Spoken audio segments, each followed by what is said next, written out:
I thought I had read everything the Bible has to say about money, at least heard most of what the Bible has to say about money, and it stands on money until I read this one chapter. And it shook my 27 years of reading the Bible. Here's the story. It's about this rich man who had a manager who managed all his wealth, but the manager, was mismanaging it, wasting his properties or his wealth. I know you think you know where this is going, but trust me, I also thought I knew where this was going. I was shook. So he called in the manager because he wanted him to give an account of how he's been managing the money. And the plan was to fire him because he knows he's been wasteful. Well, the manager said to himself, what shall I do? My master is taking away my job. I'm not strong enough to dig and I'm ashamed to beg. I know what I'll do so that when I lose my job here, people will welcome me into their homes. So he called each one of his master's debtors, every single person that owed his master, and he asked, how much do you owe my master? One said 900 gallons of olive oil. And he told them, take your bill, sit down quickly, and make it 450. He did this with several other people who owed his masters. So, putting it in today's terms, he would call up every single person that owed his boss and go, how much do you owe? And, he would go, I owe him $10,000.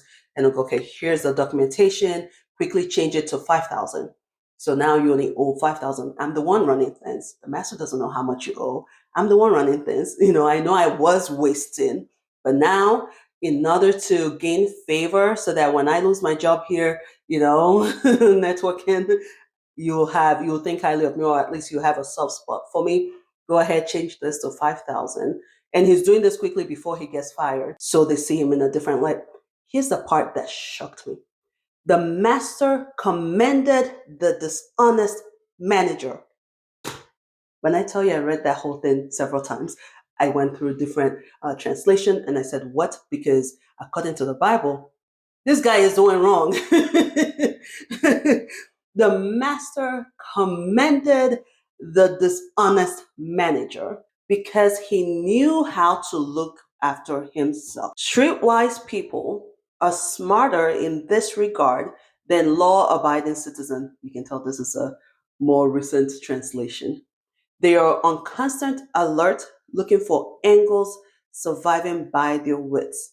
I want you to be smart in the same way, but for what is right, using every adversity to stimulate you to creative survival, to concentrate your attention on bare essentials so you live, really live, and not complacently just get by on good behavior. There are several financial principles here, but the very first financial principle we should all take from this story is the importance of using your current wealth and resources to build relationships that would help you in the future, whose sole purpose is to potentially help you in the future. Here's a key thing: there is absolutely nothing wrong with that. We tend to think it's wrong to do something simply for the fact of what you get out of it. And the Bible, even if you don't believe in the Bible and the power of the Bible, I think we can all admit we see the Bible as a good moral book, right? Between right or wrong, the right thing to do, the wrong thing to do, love the poor, be meek, be humble, all that. And even that book is saying, no, it is wisdom to do something, to create relationships, invest in relationships, simply for the sole purpose of you may need this relationship to help you out down the road. Okay, well, what is for me is for me. And, if it's meant for me, no, no, no. They understand, they're not relying on anything else. Now, how he did it was dishonest.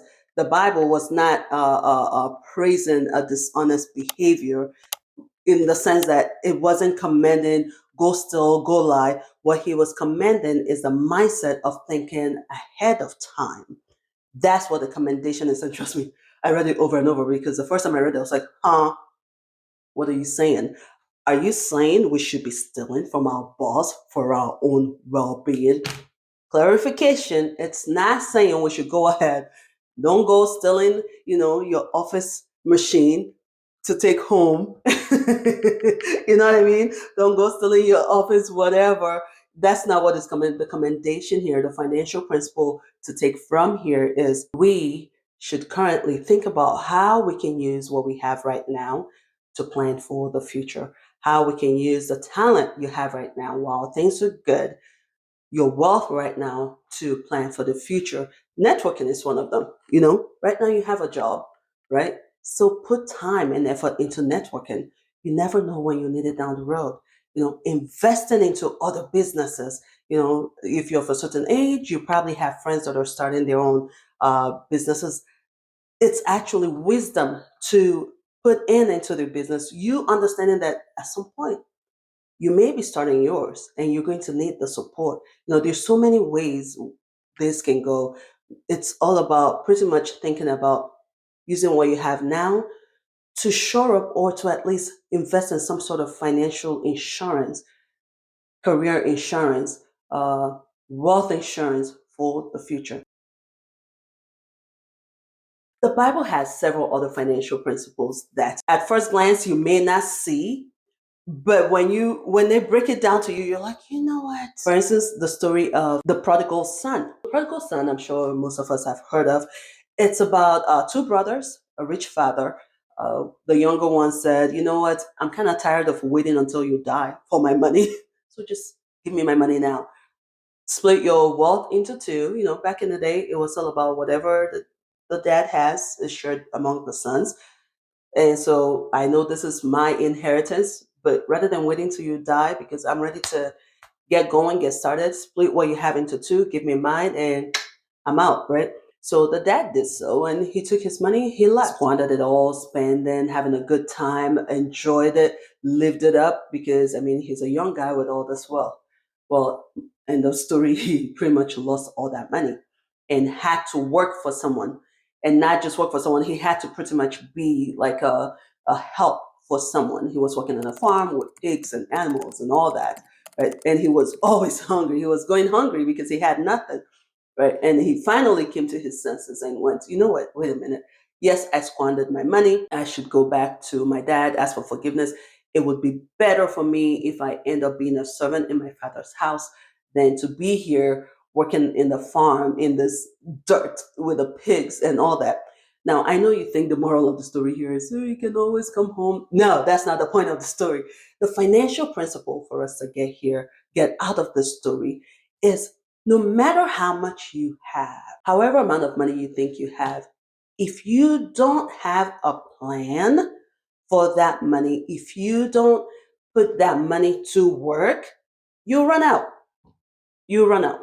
When you first start off and you come into wealth or you come into money, whatever wealth is for you, having 100K in the bank account to you may be, well, having 50K maybe, well, having 500, 200, whatever. If you don't have plan for that money and you constantly give into instant gratification, it will run out. No matter how much you think you have, it will run out. Or maybe not billions, maybe not. But even if you're in the millions, right?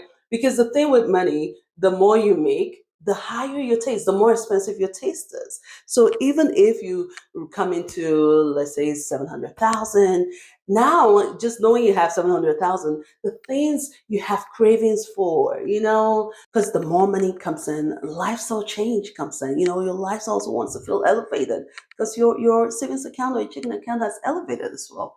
The moral of the story, the prodigal son, is instant gratification without a plan for your money, regardless of how much you have, you'll finish it. You'll run out. One other financial principle to glean from the Bible, I love that word, glean, is this.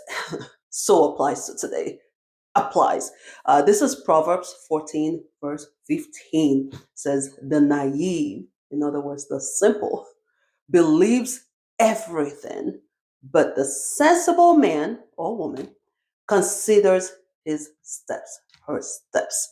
If this doesn't apply to today, the simple believes anything and everything, but the sensible man or woman gives thought to their steps. I mean, I think that's self-explanatory. A major financial principle we should all keep in mind, especially today, in today's world of social media, in today's world of everyone has a platform. In fact, there are some personal finance legends, People who made their names back in the day. That I've seen some of the things that they're selling now, and I'm just going, what? What? But because just based on the name, we just believe it. We take everything anyone says as if they're just, listen, there's honor, there's respect, there's an acknowledgement that these guys have experience. After all, they knew what they were talking about or know what they're talking about. There's that. But at the same time, we do not take everything they say hook, line, and sinker. We still need to make sure what they're telling us to do applies or applies for you, for your money, for your wealth, right? And then not just that, the schemes and the scams, social media, a lot of people are on here showing you what they want you to see. That's why I love this quote. If all you see is what you see, you do not see all that there is to be seen. I could come on here and give this picture and whatnot of who I am and what I have, and then sell you a course. All I'm after is your money. And yes, there's nothing wrong with investing in what will help you down the road in the future, but it's wisdom for you to understand that everyone is hustling. Everyone is hustling. It's foolishness to just accept everything you hear and see for, you know, for truth or for facts. There's so many hacks that are being given on how to make money. There's so many hacks being given on how to pay down debt and how to use debt to pay down debt and how to use debt to build wealth, right? Not saying they're all bad, heck, what do I know? Right? But the key thing here, the key financial principle is that in everything and with everything, you do not believe everything. You always have to question it. You always have to do your due diligence. You always have to make sure it works or it makes sense. You don't park your common sense on the side because, well, this big name said it or this expert said it. Everyone is looking for content from your social media follower, person you follow on social media, from the social media guru to your legacy media to your legacy magazine websites. Everyone is fighting for your two eyes. And so it's all about how to keep your two eyes coming back. Well, our eyes are so used to getting something new every 2 minutes. So they too have to make sure they have something fresh every 2 minutes. Well, who the heck and how the heck are they going to do that? So they have to fill in a lot of fluff gets in there and a lot of things that don't make sense gets in there. Heck, this applies to everything, not just even finance. It applies to life in general. Once again, this was not, the verse isn't about finance, it's about life. Everything. The naive believes everything. This applies so much to our politics, to parents, how we raise kids, the things we take on and how to raise it. Health. Today is a new study, tomorrow is another study. Today is what we're not seeing is the behind the scenes of any of this, right? What the podcasts we're listening to podcasts and we're taking everything they say hook, line, and sinker just because we're familiar with them. Now we've given them the status of expert and we think because they've said it, yes, it's true and yes, it's right. So to be wise, you do the opposite. You do not believe everything. You calculate your steps. You consider your steps. You think out your steps. Before you make a move, you consider both sides, pros and cons. All right, should we invest in gold? All right, why should we invest in gold? What is the downside of investing in gold? How about those who has anyone ever lost money from investing in gold?